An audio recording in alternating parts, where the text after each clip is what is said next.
nit bu kon day war a xam ne rek li ko war mooy sababloo bu sababloo nag am gi na ko wacc ci loxo yàlla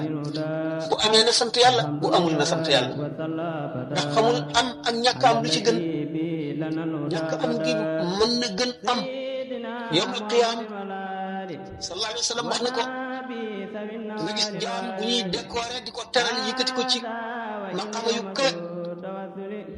suñu borom ne ko xam nga lu tax ma xañoon la adduna mu ne déedéet mu ne kon ni ma fonk dee adduna ak yow ni ma la fonk rek moo tax ma jombale la ko kon jullit bi xalaat yëpp bu ko boolee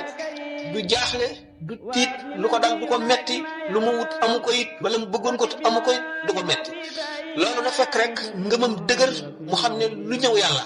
te xam ne it xamul la gën ci moom li mu bëgg rek la xam waaye yàlla xam li gën ci moom kon bu fekkente ne jullit bi def na noonu mu xam ne mu kon mooy yoonu jullit wu mu jaar dëgg koo xam ne yàlla nattu la nga muñ ñu tooñ la nga jéggale nga tooñ jéggalu ñooñu bu keroog bisu tiit ba bisu jàqare bi duñu tiit duñu jàq